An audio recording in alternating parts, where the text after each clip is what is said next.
know what you really are. You're gay, Minho.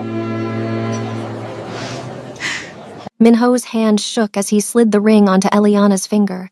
Not from fear, from raw anger. 10 years of hiding who he was, and now Seoul's most powerful closeted CEO was marrying a woman he'd never even spoken to. Third row, Jae-sung, hands clasped so tight the knuckles were white, face blank, eyes dead. Minho met them for half a second, then looked away before the guilt could swallow him whole. This wasn't a wedding. It was the most expensive coming-out prevention money could buy. Welcome to K-Fairy Tales Stories, besties. Please like, share, and subscribe. The reception hall glittered with enough wealth to fund a small country.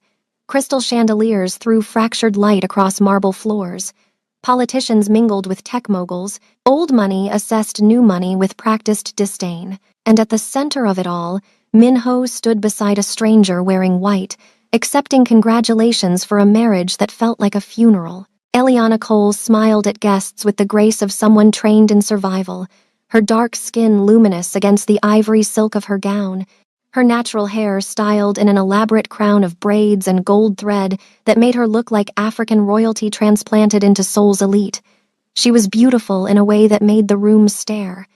Not just beautiful, magnetic. And Minho felt nothing but the ghost of Jae-sung's gaze burning into his back. 3 months earlier, the scandal had nearly destroyed everything.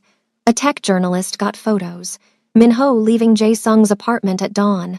Their hands linked for just a moment on a quiet street. Nothing explicit, nothing definitive, but enough. Enough that his father's security team had to buy the files. Enough that whispers started circulating through Seoul's business elite. Enough that his father summoned him to the family estate and delivered an ultimatum wrapped in silk and steel. You marry, you produce an heir, or I dismantle you piece by piece until there's nothing left but shame. His father had already chosen the bride, Eliana Cole, daughter of a Nigerian oil magnate with business interests across Asia, educated at Oxford, fluent in 5 languages including Korean, and most importantly, willing to accept a business arrangement for reasons Minho didn't yet understand. The contract was ironclad, marriage for 3 years minimum, public appearances as required, discretion guaranteed, and a financial settlement that would set her up for life when the arrangement ended. She'd signed without hesitation. He'd signed because the alternative was losing everything he'd built and destroying his mother in the process. The wedding had been planned in 6 weeks. His mother cried through the entire ceremony, thinking they were tears of joy. His father watched with the satisfaction of a man who'd successfully contained a crisis. And Jae-sung sat in the 3rd row because refusing the invitation would have raised questions, would have confirmed suspicions, would have painted a target on both their backs. Minho had begged him not to come. Jae-sung had come anyway, because loving Minho apparently meant watching him marry someone else, while pretending his heart wasn't being carved out with a dull knife. Now, at the reception, Minho felt Eliana's hand slip into his as they moved through the crowd. Her palm was warm, her grip surprisingly strong. She leaned close, her breath ghosting against his ear, her accent carrying traces of Lagos and London blended smooth. "You're staring at him," she murmured in English. "Stop, he's going to break." Minho's jaw tightened. "You don't know what you're talking about." "I know exactly what I'm talking about," she said quietly, still smiling for the cameras.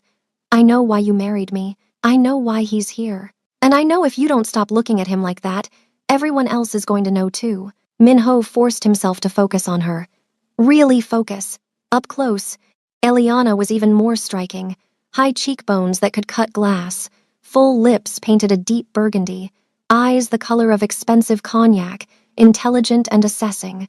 Her curves were pronounced, drawing attention and whispers from Seoul's society, women who'd probably never seen a black woman in person before tonight. There was something fierce in the set of her shoulders, something that suggested she'd walked through fire and learned to love the heat. For the first time since this nightmare began, curiosity flickered through his numbness. Who was she? Why had she agreed to this? She must have read the question in his face because her smile sharpened. "Later," she said. "When there aren't 300 people watching us pretend to be in love." "They're not just watching us," Minho said quietly, noting the stares directed at her, some curious, some hostile, some brazenly lustful. They're watching you. Let them watch, Eliana said with a confidence that bordered on defiance. I've been stared at my whole life. I'm used to it. But something flickered in her eyes, something that suggested the armor she wore was newer than she pretended. The night dragged on with the inevitability of a slowly tightening noose. Speeches filled with lies about destiny and perfect matches, toasts to a future built on foundations of deception. Minho danced with Eliana because the choreography of weddings demanded it, and she moved with unexpected grace, her body fitting against his with professional precision. She was tall, nearly matching his height in heels, and he felt the weight of male gazes tracking her across the floor. One of his business rivals, a man named Park who'd always been too aggressive, too entitled, caught Eliana's eye and smiled with open invitation. Minho's hand tightened on her waist. Instinct, possession, absurd given the circumstances. Eliana felt the shift in his grip. Jealous already, she murmured with amusement. We've been married for 3 hours. I'm not jealous, Minho said flatly. I just don't like the way he's looking at you. She laughed, soft and low. That's literally the definition of jealousy, but it's sweet, in a completely meaningless sort of way. He wanted to argue but couldn't find the energy. Instead, he guided her through the steps, hyper-aware of how her dress clung to her curves, how her braids brushed his shoulder when she turned her head, how she smelled like something floral and expensive and entirely unfamiliar. When Eliana excused herself to the restroom, Minho found himself gravitating toward the bar. He ordered whiskey, neat, and tried not to scan the crowd for Jae-sung. Tried and failed. He found him near the windows, silhouetted against the Seoul skyline, nursing what looked like his 4th drink. Something in Minho's chest cracked. Before he could think better of it, before he could remember all the reasons this was dangerous, he was moving toward him. They hadn't spoken directly in 3 months, not since the photos, not since everything fell apart. Jae-sung saw him coming. For a moment, something naked and desperate flashed across his face. Then the mask slammed down, smooth and impenetrable. "Congratulations," Jae-sung said, his voice perfectly modulated. "She's beautiful." Minho wanted to scream, wanted to grab him, shake him, demand he stop pretending this was fine. Instead, he said, "You didn't have to come." "Yes," Jae-sung said quietly. "I did. Because if I didn't, people would ask why. And we can't have people asking questions, can we?" The bitterness in his tone was acid. "That's not fair. Nothing about this is fair," Jae-sung said. "You're married. To her. And I'm supposed to smile and congratulate you and pretend my entire world didn't just end." Minho's throat tightened. "Jae-sung, I didn't have a choice. There's always a choice," Jae-sung said. "You just chose your father's approval over us." "That's not true, and you know it," Minho said, his voice dropping to barely above a whisper. "If I'd refused, he would have destroyed both of us. Exposed you, ruined your career. Maybe," Jae-sung said, "but at least we would have been honest. At least we would have been together." He set his glass down with careful precision. "Enjoy your wedding night, Minho. I hope she's worth it." Then he was walking away, disappearing into the crowd, and Minho stood frozen, watching the only person he'd ever loved slip through his fingers for the 2nd time in 3 months. When he returned to the main hall, Eliana was waiting, her expression unreadable. She'd seen the exchange. Had to have seen it. "We should leave," she said quietly. "Before you do something stupid." Minho nodded, unable to trust his voice. They made their excuses, accepted final congratulations, and escaped to the limousine waiting outside. The privacy partition was already up. The moment the door closed, the performance ended. They sat on opposite sides of the leather seats, the space between them feeling like an ocean. The penthouse Minho owned in Gangnam was where they'd be living. Separate bedrooms, separate lives. They'd discussed this in the one meeting they'd had before the wedding, clinical and brief, outlining expectations and boundaries. But walking into the space together felt different, felt real in a way the wedding hadn't. Eliana kicked off her heels the moment they entered, and Minho watched as she transformed from elegant bride to something more human, more tired. She was even taller than he'd realized, nearly his height without the shoes, and there was something almost vulnerable in the way she rubbed her feet. "I'll show you to your room," Minho said, his voice stiff. Eliana nodded. They walked through the expansive living area in silence. He opened the door to the guest suite he'd had prepared. It was beautiful, decorated in soft neutrals with an ensuite bathroom and a view of the city. "This is yours," he said. "Bathroom's through there. Closet's been stocked with clothes in your size. If you need anything else, just let me know." "Thank you," Eliana said. Then, softer, "I'm sorry. About your friend." "He's not just a friend," Minho said before he could stop himself. The admission hung between them. Eliana's expression shifted to something like understanding. "I know," she said gently. "I figured it out when I saw the way you looked at him during the ceremony, the way he looked at you." She moved closer, and Minho caught her scent again, jasmine and something warm underneath. "For what it's worth, I'm sorry you had to choose this. I'm sorry we both did." "What do you mean?" Minho asked. "We both? What are you running from?" Eliana smiled, but it didn't reach her eyes. "That's a conversation for another night. When we're both less exhausted, get some rest. We have the rest of our lives to figure out how to survive this." She closed the door softly, leaving Minho alone in the hallway. He stood there for a long moment before retreating to his own room. Sleep didn't come. Instead, he lay in the dark, staring at the ceiling, thinking about Jae-sung's hollow eyes and Eliana's mysterious sadness and the cage he'd locked himself into with his own hands. The next morning arrived with painful brightness. Minho woke early, showered, dressed for the office. When he emerged, Eliana was already in the kitchen, wearing silk pajamas and making coffee like she'd lived there for years. She'd taken out the braids, and her natural hair formed a soft cloud around her face. "Morning," she said without looking at him. "There's extra coffee if you want it." He poured himself a cup, leaning against the counter. "Do you always wake up this early?" "Only when I can't sleep," she said, which was most of last night. "Same here." They stood in comfortable silence for a moment. Then Eliana said, "We should probably establish some ground rules for how this is going to work." Minho nodded. "I'm listening." "1," she said, holding up a finger. "We maintain separate lives. You do your thing, I do mine. No questions asked. 2, we show up together for public events as required. We smile, we pretend, we sell the illusion. 3. She paused, meeting his eyes.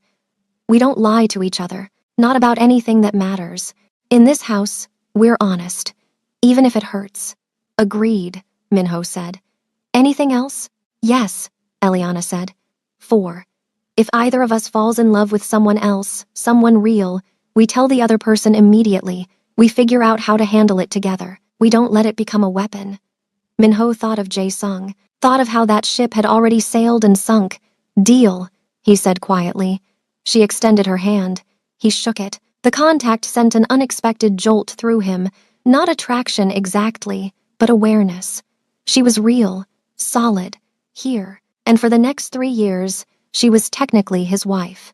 That evening, Minho returned home to find Eliana had taken over the living room. Books everywhere, her laptop open, papers spread across the coffee table. She'd changed into comfortable clothes, leggings, and an oversized sweater that slipped off one shoulder. "Working," she explained when she caught him staring. "I'm writing my dissertation, trying to, anyway." "On what?" Minho asked, genuinely curious. "Post-colonial literature and identity formation in diaspora communities," she said. "Riveting stuff. Keeps me up at night. In the best way." He found himself smiling despite everything. "You're a student?" "PhD candidate," she corrected. "Oxford. I was supposed to defend next month, but then this happened." She gestured vaguely at the space between them, at their arrangement, at their lives. Minho set down his briefcase. "Why did you agree to this? If you were so close to finishing?" Eliana's expression shuddered. "That's a long story. I've got time." "No," she said firmly. "You don't. You have dinner with your parents tonight. Remember? Your mother called earlier to remind you." Minho cursed under his breath. He'd forgotten. "Right. Do you want to come? We could sell the newlywed thing." Eliana shook her head. "Not tonight. I'm not ready to navigate your family dynamics yet. Give me a week to prepare." He understood that, more than she probably realized. Dinner with his parents was excruciating. His mother asked invasive questions about the wedding night with barely concealed excitement. His father watched Min-ho with the satisfaction of a man who'd successfully contained a scandal. Min-ho played his role perfectly, smiling through descriptions of married life, deflecting questions about grandchildren, pretending everything was exactly as it should be. When he finally escaped back to the penthouse, it was past midnight. The living room was dark except for the glow of Eliana's laptop. She'd fallen asleep on the couch, her head pillowed on her arm, her body curved in a way that looked uncomfortable. Min-ho stood there, unsure what to do. Then, carefully, he lifted her. She was surprisingly solid, all curves and warmth. She stirred but didn't wake as he carried her to her bedroom, laying her gently on the bed. He pulled the blanket over her, and as he did, she murmured something in her sleep. A name. Samuel. Her voice cracked around it, and even unconscious, pain etched itself across her face. Min-ho backed away slowly, so she was running from someone too. Someone who'd hurt her enough that even sleep wasn't safe. The following week fell into an unexpected rhythm. Min-ho worked brutal hours at the office, managing his tech empire while dodging questions about his new wife. Eliana spent her days writing, occasionally venturing out to libraries and cafes, always returning before evening. They'd have dinner together sometimes, conversations that started stilted and gradually became easier. She was brilliant, he discovered, sharp and funny in ways that caught him off guard. She'd make observations about Korean culture that were insightful without being judgmental, ask questions about his work that showed genuine interest, and slowly, impossibly, they became something like friends. It helped that there was no pressure, no expectations of romance or physical intimacy. They were two people trapped in the same cage, and misery loved company. But there were moments when Min-ho would catch himself watching her, wondering about the sadness that lived behind her eyes, wanting to know her story even as he kept his own locked away. 2 weeks into the marriage, Eliana had to attend her first public event with Min-ho, a charity gala hosted by one of Seoul's most prominent families. She spent hours getting ready, emerging in a dress that was simultaneously elegant and bold, deep emerald silk that set off her skin, cut to showcase her curves without apology. Min-ho's breath actually caught when he saw her. "You look," he started, then stopped, unsure how to finish. "Beautiful," he finally said. "Thank you," Eliana replied, smoothing the fabric nervously. "I feel like I'm about to walk into a lion's den." "You are," Min-ho said honestly. "They're going to stare. They're going to whisper. They're going to judge. Can you handle it?" Eliana's chin lifted. "I've been handling it my whole life. Let's go." The gala was exactly as brutal as Min-ho predicted. Heads turned when they entered. Conversations paused. Eliana was likely the only black woman in a room of 500 people, and the attention was palpable. Some guests approached with genuine warmth.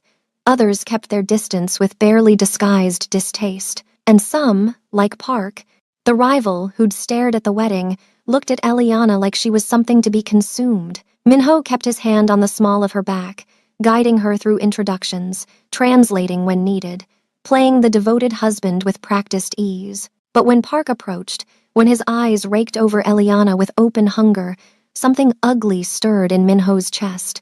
"Mrs. Kang," Park said, ignoring Min-ho entirely, "you look absolutely stunning tonight." "Thank you," Eliana said coolly. "I'd love to steal you for a dance," Park said, extending his hand. "If your husband doesn't mind." Min-ho minded. Minded in a way that was completely irrational given that he didn't love her, didn't want her, was only married to her to hide his real relationship. But watching Park's predatory smile, imagining his hands on her, something possessive and fierce flooded through him.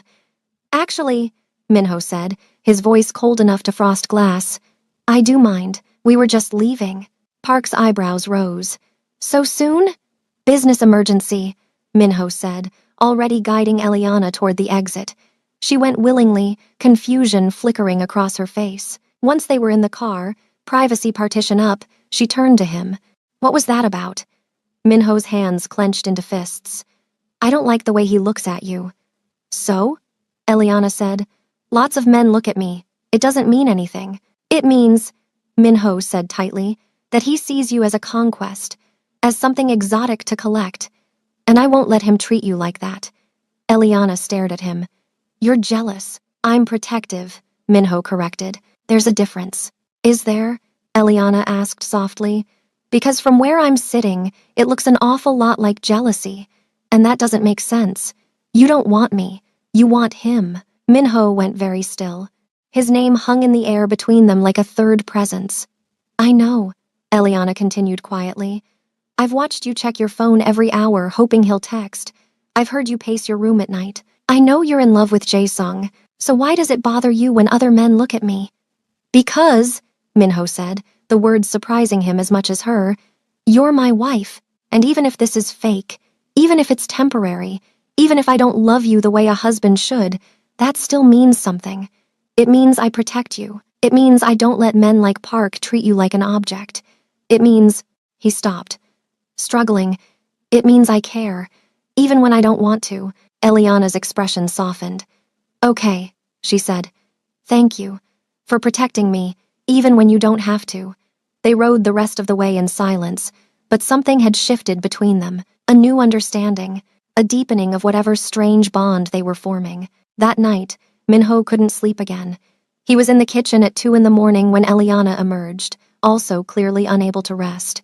They looked at each other. Without words, Eliana pulled out a bottle of wine from the rack. Minho found glasses.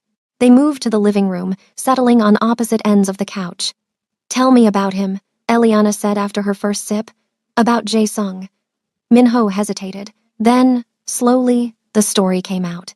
How they'd met in university. How friendship had blossomed into something more. How they'd kept it secret for years, stolen moments and hidden touches. How the photos had shattered everything. How watching Jae-sung at the wedding had felt like dying. When he finished, Eliana was quiet. Then she said, Do you still talk to him? No, Minho admitted. He won't return my calls. I tried texting. Nothing. He blames me for choosing this over us. And maybe he's right. Maybe I'm a coward. You're not a coward, Eliana said firmly. You're trapped. There's a difference. She set down her wine glass. Can I tell you something? Only if you want to. I was engaged, Eliana said quietly. Back in London. His name was Samuel. British. White. From old money. We met at Oxford. I thought he loved me. Thought we were building a future together. Past tense, Minho observed. Past tense, Eliana agreed. 2 months before our wedding, I found out he'd been telling his friends that I was, and she paused, her voice hardening, a phase, something exotic to fuck before he settled down with someone appropriate, someone who looked right on Christmas cards, someone who wouldn't embarrass his family. Minho's jaw clenched. He said that? He said worse, Eliana said. When I confronted him, he didn't even try to deny it. He said I should be grateful, that men like him don't usually marry women like me, that I should have known it wasn't real. So I left, canceled the wedding, humiliated his family.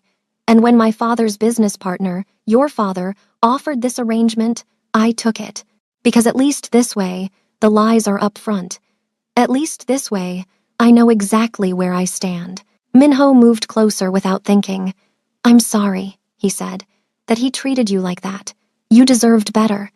So did you, Eliana said, meeting his eyes. You deserve to love who you wanted without fear, without shame. We both got dealt shitty hands, didn't we? Yeah, Minho said softly. We really did. They sat there, closer now, sharing space and pain and understanding. And for the first time since the wedding, Minho didn't feel quite so alone. The next morning, everything changed. Minho was at the office when his assistant buzzed him with unexpected urgency. Sir, there's someone here to see you. He says it's important. Who? Minho asked, already knowing the answer. Jae-sung, she said quietly. He won't leave until you see him. Minho's heart stopped, then started again, racing. Send him in. The door opened. Jae-sung entered, and Minho's breath caught. He looked terrible, thinner than he'd been at the wedding, dark circles under his eyes, but still beautiful, still the person Minho loved more than breathing. We need to talk, Jae-sung said without preamble. Minho nodded. His assistant closed the door, leaving them alone. I can't do this, Jae-sung said, his composure cracking. I can't watch you live with her. Can't see photos of you two at events. Can't pretend this doesn't destroy me every single day. Jae-sung. Minho started, but Jae-sung held up a hand. I'm leaving Seoul, he said. I got a job offer in Singapore. I'm taking it. I leave next week.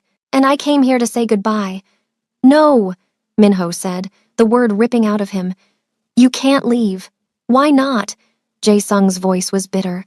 Give me one good reason why I should stay and watch you play house with your wife. Because I love you, Minho said desperately. Because this marriage doesn't mean anything.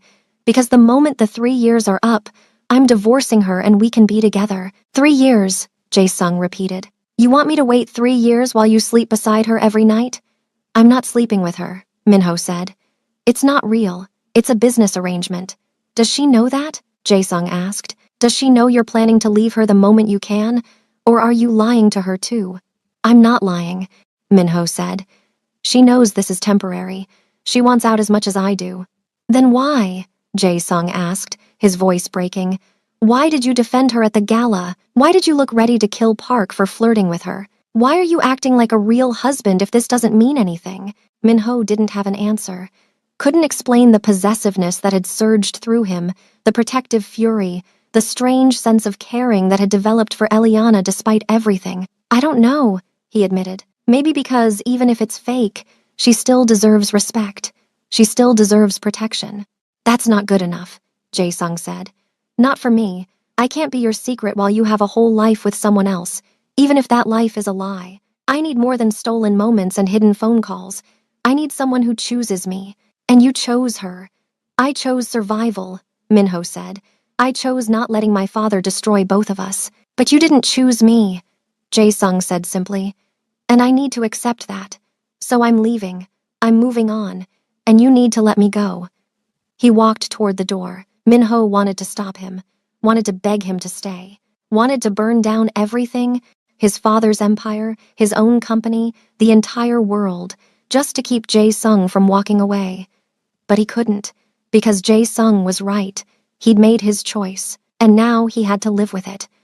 The door closed, and Minho stood alone in his office, feeling like he'd just lost the only thing that had ever mattered. That evening, Minho came home to find Eliana cooking. It was unexpected. She'd never cooked before, always ordering in or eating separately, but now she stood at the stove, stirring something that smelled like spices and comfort. You look like hell, she said without turning around. What happened? He came to say goodbye, Minho said, collapsing onto a bar stool. He's leaving Seoul, moving to Singapore. Eliana turned, concern etched across her face. I'm sorry. It's my fault, Minho said. All of it. I should have fought harder, should have told my father to go to hell, should have chosen him instead of this nightmare. Eliana set down the spoon, came around the counter. She pulled Minho into a hug, and he went stiffly at first, then melted into it. She was warm, soft, solid, real in a way nothing else felt. You made an impossible choice in an impossible situation, she said against his hair. That doesn't make you a coward. That makes you human. But I lost him, Minho said, and he was horrified to feel tears burning behind his eyes. I lost the only person I've ever loved. Then we'll get him back, Eliana said firmly. Somehow, when the 3 years are up, we'll figure it out. How? Minho asked bitterly. He'll have moved on by then. Maybe, Eliana said. Or maybe he'll realize that loving someone means waiting for them, that real love doesn't have an expiration date. She pulled back, meeting his eyes. And if he doesn't wait, if he finds someone else, then at least you'll know you tried. At least you'll have the truth. Minho looked at her, really looked. At this woman who'd been a stranger a month ago and was now the closest thing he had to a friend. Why are you being so kind to me? He asked.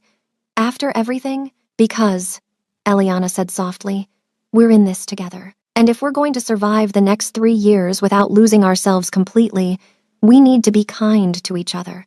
It's the only weapon we have against the people who trapped us here. Something cracked open in Minho's chest. He pulled her back into the hug, holding tighter this time. Thank you, he whispered. For understanding. For not hating me. How could I hate you? Eliana said.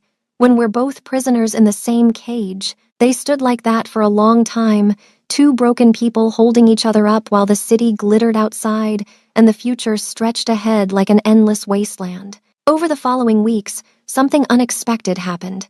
Minho and Eliana grew closer, not romantically, but as genuine companions. They'd have breakfast together, discussing their days. She'd read him passages from her dissertation, explaining concepts he didn't understand. He'd tell her about business deals, asking her opinion on ethical dilemmas. They'd watch movies together late at night, sitting on opposite ends of the couch, occasionally laughing at the same jokes. They'd developed inside references, small rituals, a rhythm that felt almost normal. And Minho started to notice things. The way Eliana bit her lip when she was concentrating, how she'd hum while cooking, old songs in languages he didn't recognize. The fact that she was terrified of thunderstorms, would appear in his doorway during Seoul's summer rains, asking if she could sit in his room until it passed. The softness in her eyes when she thought no one was watching. The loneliness that mirrored his own. He wasn't falling in love with her. That wasn't what this was. But he cared about her, genuinely cared. And that realization was terrifying in its own way. 2 months into the marriage, they attended another event. This time, a gallery opening hosted by one of Minho's business associates. Eliana wore red, bold, and unapologetic, her hair in twists that framed her face like a crown. She was stunning. Minho told her so, and the smile she gave him felt real, warm. "Thank you," she said, linking her arm through his. "Ready to face the wolves?" "Always," Minho replied, and meant it. The evening progressed smoothly until Park appeared again, drunk this time, his eyes tracking Eliana with even more blatant hunger than before. "Mrs. Kang," he slurred, weaving toward them. "You're even more beautiful than last time. If your husband ever gets boring, I'd love to show you how a real man treats a woman like you." Minho's hand tightened on Eliana's waist. "A real man," he said, his voice dangerously quiet, "knows how to respect a woman. Something you clearly don't understand."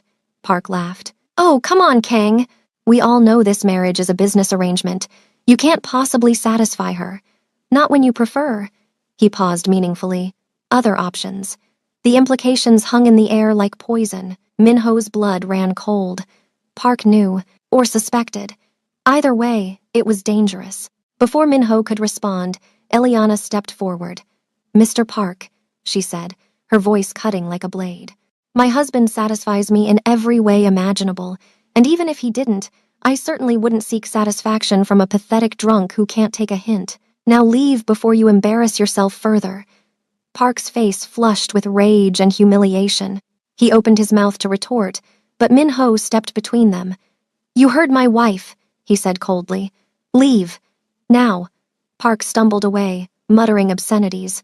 The crowd had noticed. Whispers spread. Minho could feel the weight of attention, of speculation, of danger. "We're leaving," he said quietly. Eliana nodded.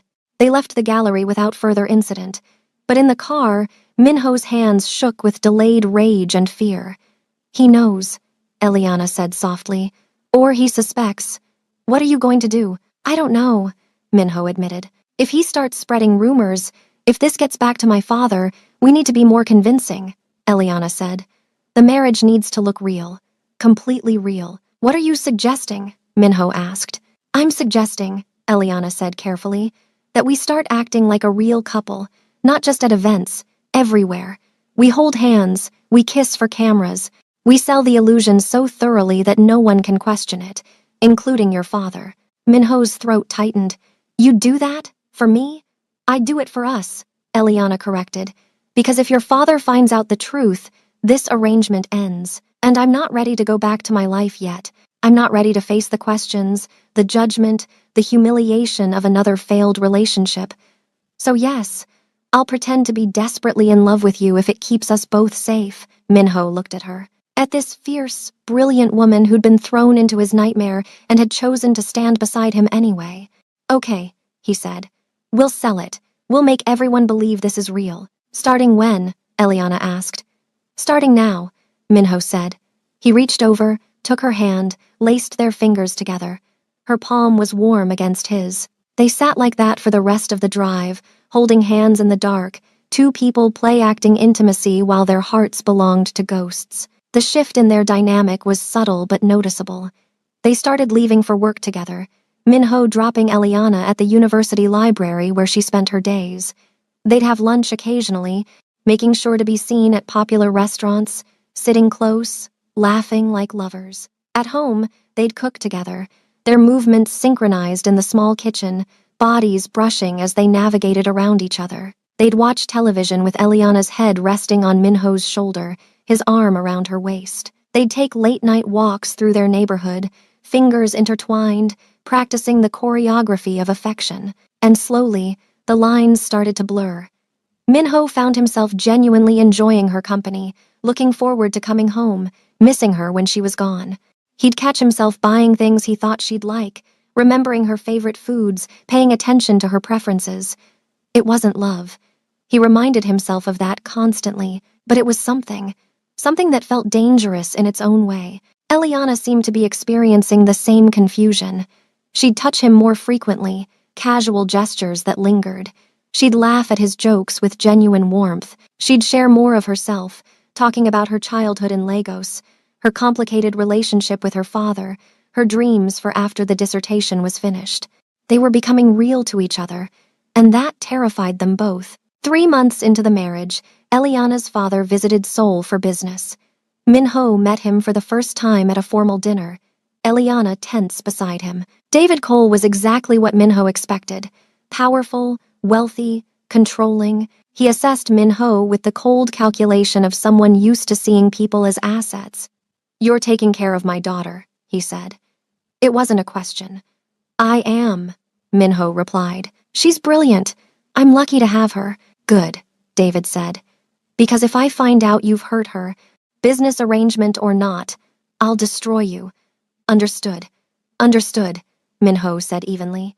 After David left, Eliana visibly relaxed. "Sorry about that," she said. "He's protective in his own way?" Minho offered.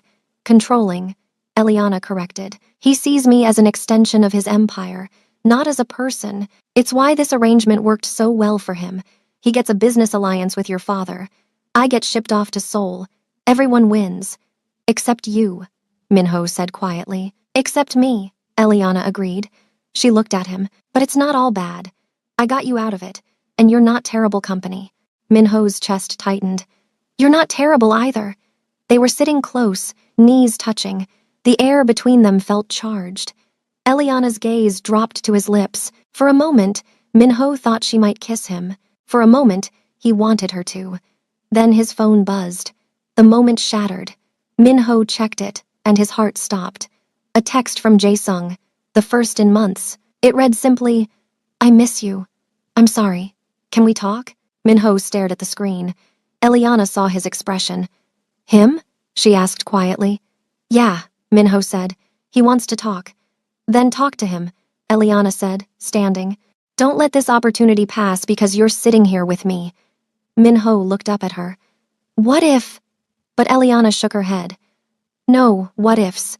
Go, call him, figure out if there's still something worth fighting for. I'll be fine."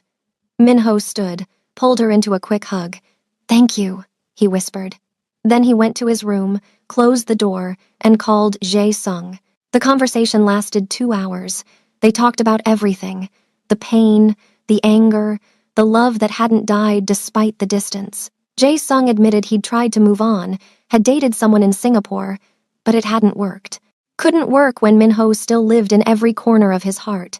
Minho apologized, explained the impossible situation, promised that the moment the 3 years were up, he'd divorce Eliana and they could be together. For real. Publicly.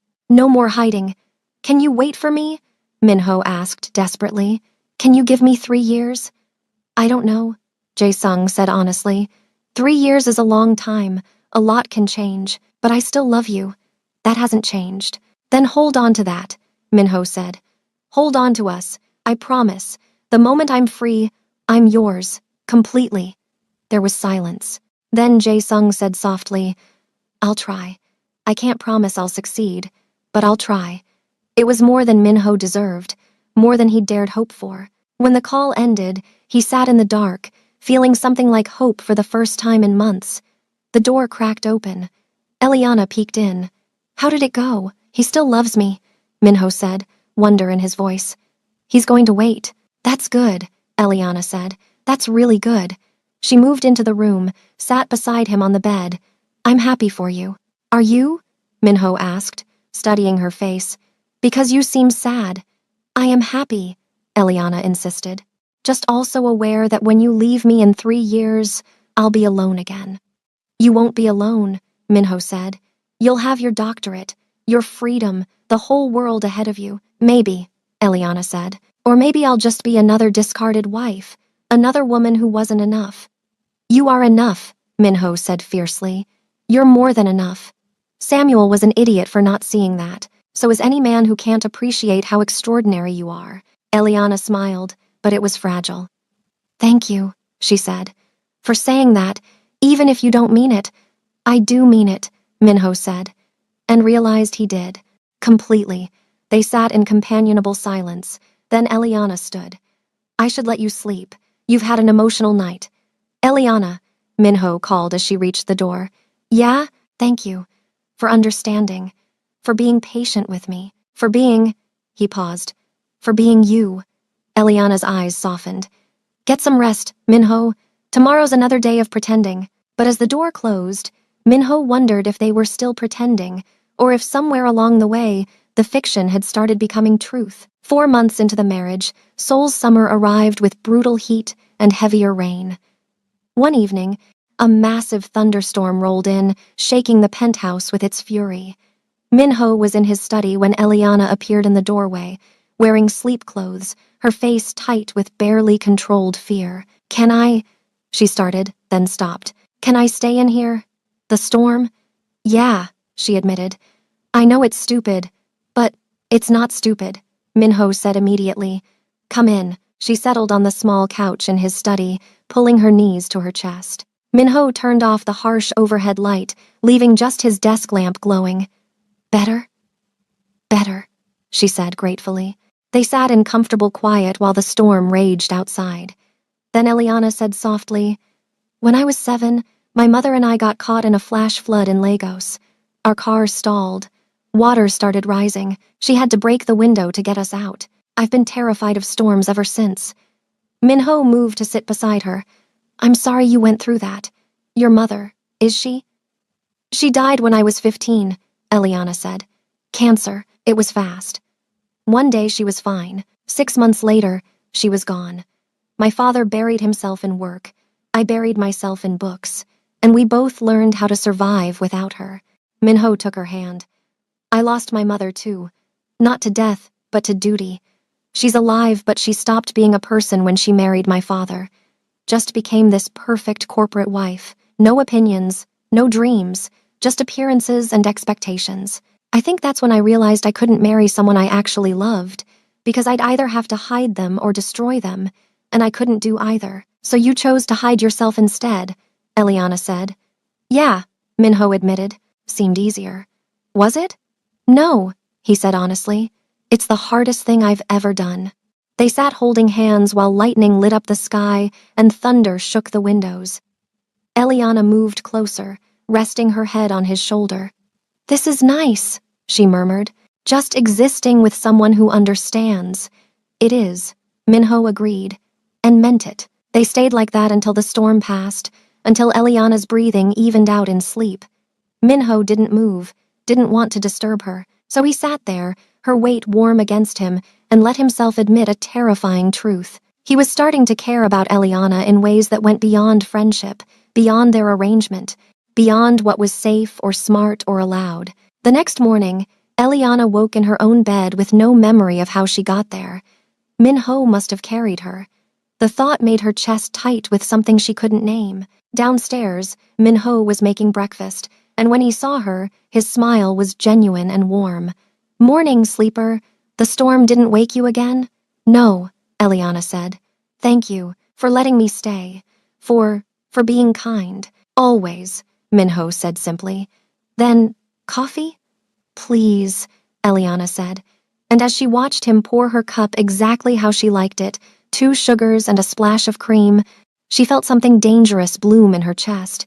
Something that felt terrifyingly like affection. 5 months in, they had to attend Minho's family gathering, a formal dinner at his parents' estate where extended family would scrutinize their marriage, searching for cracks in the facade. Eliana was terrified. Minho could see it in the way she kept adjusting her dress, practicing her Korean greetings, biting her lip until it bled.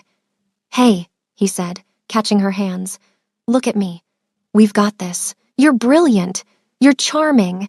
And you're my wife. They'll love you. And if they don't," Minho's expression hardened, "then they'll pretend to, because I won't tolerate anyone disrespecting you. Understood?" The dinner was exactly as awful as expected. Minho's father was coldly polite. His mother was overly warm in that performative way that felt more like an evaluation than genuine welcome.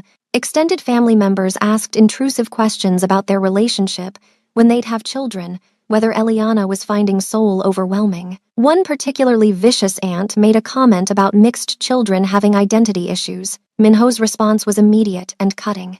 "Aunt Ji-eun," he said, his voice pleasant but his eyes cold as death, "if you say one more word that disrespects my wife or any hypothetical future children we might have, you'll find yourself disinvited from all future family events. Understood?" The table went silent. His aunt's face flushed with humiliation.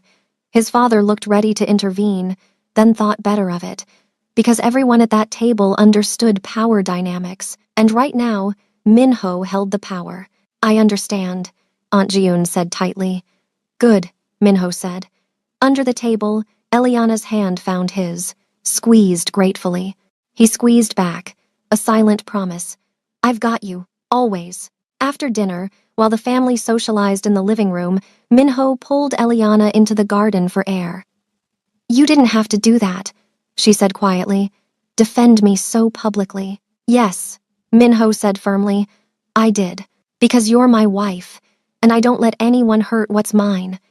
There it was again, that possessive streak that made no logical sense. But Eliana didn't question it. Instead, she stepped closer, reached up, and kissed him. It was soft, tentative, a thank you and a question all at once. Minho froze for half a second. Then his hands came to her waist and he kissed her back. It was different from their performative public kisses. This was private, real, and it sparked something neither of them had expected. Heat, want, the dangerous possibility of more. When they finally broke apart, both breathing hard, Eliana looked stunned. "I shouldn't have," she started. "Don't apologize," Minho said. "Unless you didn't mean it." Eliana stopped. "I don't know what I meant. You defended me. You made me feel protected. And I wanted." She couldn't finish. Minho understood anyway, because he'd wanted it too. Still wanted it. Wanted to pull her back, kiss her until neither of them could think straight, find out what it felt like when the pretense became reality. But he couldn't. Because Jae-sung, because their arrangement, because crossing that line would complicate everything in ways neither of them could afford. "We should go back inside," he said roughly, "before people notice we're gone." "Right," Eliana said, stepping back. "Of course." They returned to the gathering, maintaining perfect appearances. But something had shifted. Again, and both of them felt it. The aftermath of that kiss haunted them for weeks. They were more careful around each other, more distant, as if proximity was dangerous. But Minho couldn't stop thinking about it, about the way Eliana had tasted, the soft sound she'd made when he deepened the kiss, the way his body had responded to hers, immediate and overwhelming. He'd never felt that with a woman before, had assumed he never would, and now he didn't know what to do with the realization that maybe, possibly, his sexuality was more complicated than he'd thought. Meanwhile, Eliana was spiraling.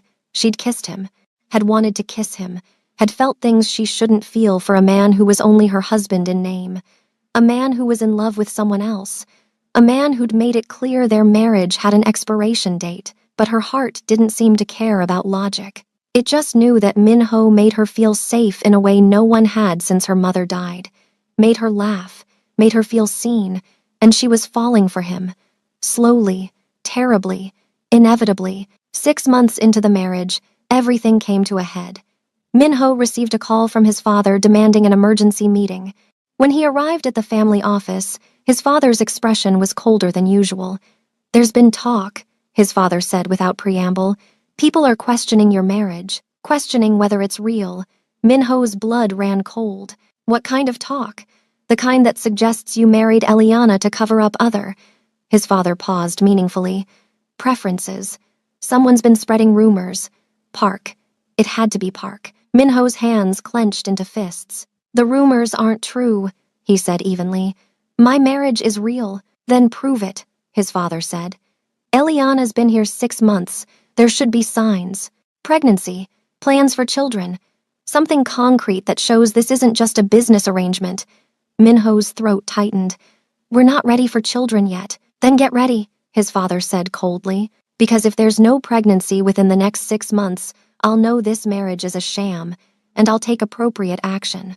The threat was clear. Exposure, ruin, destruction of everything Minho had built. He left his father's office feeling like a noose was tightening around his neck. That evening, he told Eliana everything, watched as her face went pale. He wants me pregnant, she repeated slowly. Within 6 months. She stopped. Insane, Minho agreed. I know. I'm sorry. This wasn't part of our arrangement. No, Eliana said. It really wasn't. She stood, paced the living room. What happens if I refuse, if we don't give him what he wants? Then he exposes the marriage as fake, Minho said quietly. Exposes me, destroys both our reputations, and probably ruins your father's business relationship with him in the process. Your father would be devastated, Eliana said. Mine would be furious. So we're trapped, Minho said. Again, Eliana stopped pacing, looked at him with an expression he couldn't read. There's one option we haven't considered. What? We make it real, Eliana said. The marriage, she took a breath. We actually try to have a baby. Minho stared at her. You can't be serious. I'm completely serious, Eliana said. Look, we're already living together. We get along. We're friends. And that kiss, she paused. That kiss proved there's at least physical attraction. So why not? Why not try to make this real? Because, Minho stopped. Because why? What was his objection? That he was gay? But was he? The kiss had proven he could be attracted to Eliana, that he wanted her in ways that surprised him, that maybe sexuality was more fluid than he'd believed. Because of Jae Sung, he said finally.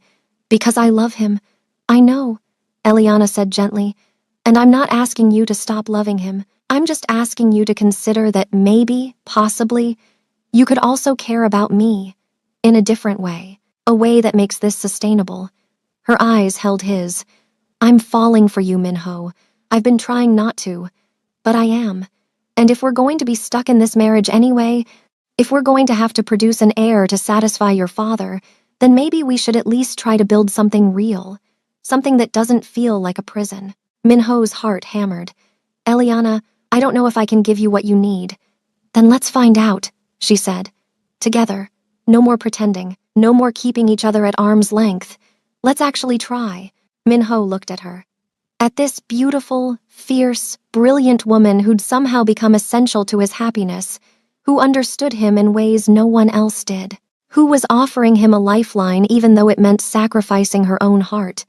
Okay, he heard himself say. Okay, let's try. The shift was immediate and terrifying. That night, they had dinner together as usual, but afterward, instead of retreating to separate rooms, they sat together on the couch, close, Minho's arm around Eliana's shoulders, her head resting on his chest. They watched a movie neither of them paid attention to, and when it ended, Minho walked Eliana to her room, stood in her doorway. Good night, he said. Good night, Eliana replied. Neither of them moved. Then, slowly, Minho stepped inside, closed the door behind him. Eliana's eyes widened. Minho, are you sure about this? He asked. About us trying? Yes, Eliana whispered. I'm sure. Minho crossed to her, cupped her face, kissed her with the kind of intensity that left no room for doubt. Eliana kissed back, her hands fisting in his shirt, pulling him closer. They fell onto her bed, a tangle of limbs and need and terrified hope. This is insane, Minho murmured against her mouth. Completely, Eliana agreed. But when has that ever stopped us? When Minho woke the next morning, Eliana was curled against him, her head on his chest, one arm thrown across his waist. Sunlight streamed through the windows, and for the first time in months, Minho felt something like peace. Over the following weeks, their relationship transformed completely. They were trying, really trying. Minho found himself genuinely attracted to Eliana, wanting her in ways that surprised and sometimes confused him. They'd spend evenings together, talking and laughing and slowly, carefully, building physical intimacy. It wasn't like what he'd had with Jae-sung. It was different, softer in some ways, more complicated in others. But it was real, and that mattered. Eliana bloomed under his attention. She smiled more, laughed easier, touched him constantly, casual affection that felt earned rather than performed. And Minho found himself falling, not out of love with Jae-sung, that would probably never fully die, but into something new with Eliana, something that felt like it could sustain them both. 2 months into their new arrangement, Eliana took a pregnancy test. Minho waited outside the bathroom, heart pounding. When she emerged, she was crying. He couldn't read whether they were happy tears or sad ones. "What?" he started. "Positive," Eliana said, holding up the stick. "I'm pregnant." Minho's world tilted. He pulled her into his arms, and she came willingly, still crying. "Are you okay?" he asked. "With this? With us?" "I think so," Eliana said. "I mean, this wasn't the plan. This wasn't how I imagined having a baby. But," she pulled back to look at him, "I'm glad it's with you. I'm glad our child will have you as a father." Minho's throat tightened.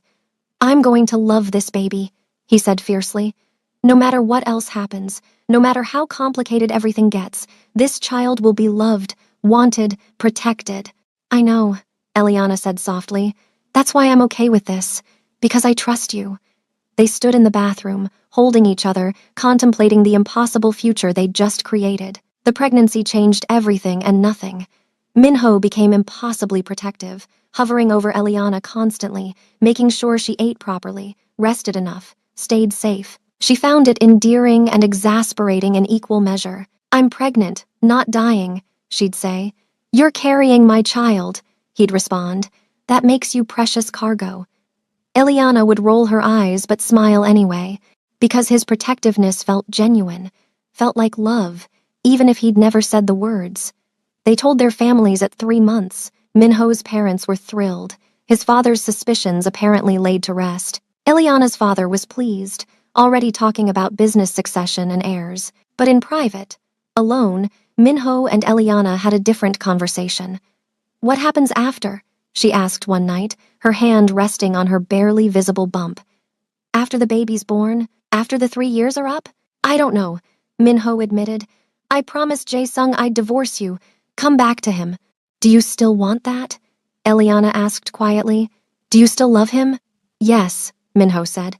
"But I also—" He stopped, struggling. "I also care about you, about this baby, and I don't know how to reconcile those things." "Maybe you don't have to," Eliana said. "Maybe caring about both of us isn't a betrayal.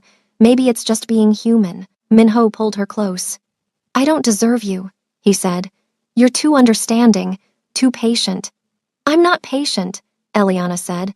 "I'm just realistic. I knew what this was when I signed up. And if we only get 3 years, if that's all we're allowed, then I want to make them count. I want to build something beautiful with you. Even if it's temporary, even if it ends." "It doesn't have to end," Minho heard himself say. "What?" "The marriage. It doesn't have to end. We could," he paused, "we could make it permanent. Raise our child together, build a real life." Eliana pulled back to look at him. "What about Jae-sung? What about the promise you made?" "I don't know," Minho admitted. "Maybe I was wrong. Maybe I can't have him and give him what he needs. Not when I'm also committed to you and our child. Maybe I need to let him go." "You can't make that decision lightly," Eliana said. "Not because of me, not because of obligation. If you stay, it has to be because you want to, because you choose this. Choose us." "I am choosing you," Minho said. "Maybe I have been for months. I just didn't want to admit it because it felt like a betrayal." "Who are you betraying?" Eliana asked gently. "Jae-sung or yourself?" "Both," Minho said. "Neither. I don't know anymore." Eliana kissed him softly. "Figure it out," she said. "Take the time you need." "I'm not going anywhere." As Minho held her, he realized she was right. He needed to make a real choice. Not one forced by circumstances or expectations or fear. A choice about who he was and who he wanted to be. The next day, Min-ho called Jae-sung. They met at a quiet cafe far from prying eyes. Jae-sung looked good, healthier than he'd been at the wedding. He'd found some measure of peace in Singapore. It showed. "You wanted to talk," Jae-sung said carefully. "I did," Min-ho said. "I need to tell you something, and I need you to hear all of it before you respond." Jae-sung nodded, wariness in his eyes. "Eliana's pregnant," Min-ho said. "It wasn't planned, but it happened. And," he took a breath, "I'm not leaving her. Not when the 3 years are up. Not ever. I'm staying. I'm making this marriage real." Jae-sung went very still. "I see. I know I promised," Min-ho continued. "I know I said I'd come back to you, but I can't. Not anymore. Because somewhere along the way, I fell for her. Not the same way I love you, but enough. Enough that I can't abandon her and our child. Enough that staying feels right in a way leaving doesn't." Jae-sung's jaw worked. "So you're choosing her." "I'm choosing my family," Min-ho said quietly. "But that doesn't mean I don't love you. That I'll ever stop loving you. You were my first love, my truest love, and I'll carry that forever. But you're not choosing me," Jae-sung said. "No," Min-ho admitted. "I'm not, and I'm so sorry. I'm sorry I made promises I couldn't keep. I'm sorry I hurt you. I'm sorry I'm not the person you needed me to be." Jae-sung stood. His eyes were wet, but his voice was steady. "Thank you for being honest," he said. "Finally, I hope you're happy with her. I hope you build something beautiful. And I hope," he paused, "I hope someday I can forgive you for this." With that, he left. Min-ho sat alone, feeling like something essential had been torn out of him, but also feeling, strangely, free.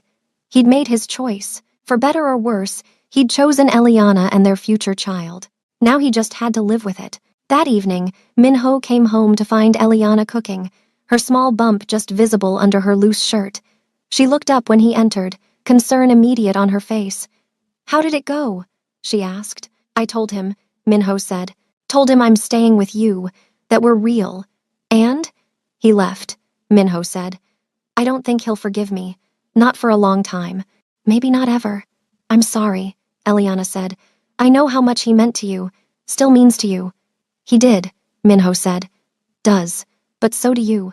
And I had to choose." Eliana set down the spoon, came to him. He pulled her close, buried his face in her hair. "Did I make the right choice?" he asked. "Only you can answer that," Eliana said. Min-ho pulled back, looked at her. Really looked. At the woman who'd been a stranger, then a friend, then something infinitely more complicated. "I think I did," he said. I think I'm falling in love with you, and that terrifies me, because I didn't think I could love a woman this way, didn't think my heart worked like that." "You don't have to love me," Eliana said gently. "This arrangement works without romance." "I know," Min-ho said, "but I want to love you, want to build a real marriage, want to be the husband you deserve instead of just the one circumstances gave you." Eliana's eyes filled with tears. "Damn pregnancy hormones," she said, wiping them away. "I love you too. Have for months. Was just too scared to say it." Min-ho kissed her then, deep and thorough and full of promise. And when they finally came up for air, both breathing hard, he said, "Marry me. We're already married." Eliana laughed. "I mean really marry me," Min-ho said. "Let's have a real wedding. Just us. No pressure, no performance. Just two people choosing each other." "Okay," Eliana whispered. "Yes, let's do it." They had the ceremony a month later, on a quiet beach outside Seoul, just them, a minister, and 2 witnesses Min-ho trusted. Eliana wore white again, but this time it felt right. This time, when Min-ho slipped the ring on her finger, his hand didn't shake with anger, it shook with love. And when he kissed her, it wasn't for show, it was real. The baby came 7 months later, a girl, healthy and perfect and loud. They named her Sora, which meant sky, because both Min-ho and Eliana wanted her to feel unlimited by the constraints that had bound them. When the nurse placed Sora in Min-ho's arms for the first time, he cried, openly, unashamed. This tiny human was his and Eliana's. A miracle born from chaos and impossible choices and love that grew in the spaces where it wasn't supposed to exist. Eliana watched from the hospital bed, exhausted but radiant. "You're a natural," she said. He looked at her, at the woman who'd saved him in ways he was still discovering. "Thank you," he said. "For this. For her. For giving me a life I didn't know I could have. Thank you for choosing us," Eliana said. "For staying even when it was hard." Minho brought Sora to Eliana's bedside. Their family, imperfect and complicated and absolutely theirs. "I'm never leaving," he said. "This is where I belong. With you, with her, with us." Eliana took his free hand. "We're in this together. Always. Always," Minho agreed, and as he looked at his wife and daughter, he felt something settle in his chest. Peace. Maybe even happiness. The kind that came from finally being honest, from finally choosing love over fear, from finally allowing himself to be seen and still feeling worthy. 1 year later, Minho sat in his office when an email arrived. From Jae Sung. It was short. "I saw the birth announcement. Congratulations on your daughter. I'm happy for you both, truly. I've met someone here in Singapore. He makes me smile. I wanted you to know. Not because I need your approval, but because I wanted you to know I'm okay. I survived losing you, and I'm building something new. I hope you're doing the same. Wishing you all the best, Jae Sung." Minho read it 3 times. Then he replied, "Thank you. I'm glad you're happy. You deserve that more than anyone. I'm sorry for everything I put you through, but I'm grateful for what we had. You taught me how to love, even if I had to learn how to do it differently than we planned. Be well, Minho." That evening, he told Eliana about the email. She listened quietly, then said, "Do you regret it? Choosing us over him?" "Sometimes," Minho admitted, "but mostly, no. Because what we have, what we've built, it's real in ways I didn't know were possible for me. And Sora," he smiled, "she's everything. So no, I don't regret it." "Even when it hurts?" Eliana asked. "Even then," Minho said. He pulled her close. "You okay with that answer?" "More than okay," Eliana said, "because I know you're being honest, and honesty is all I've ever wanted from you." They stood at the window of their penthouse, watching Seoul glitter below, their daughter sleeping peacefully in the next room. And Minho thought about how far they'd come. From a forced marriage to real love, from strangers to partners, from pretending to the beautiful, complicated truth of their life together. It wasn't the story he'd planned, wasn't the life he'd imagined, but it was his, and that made it perfect.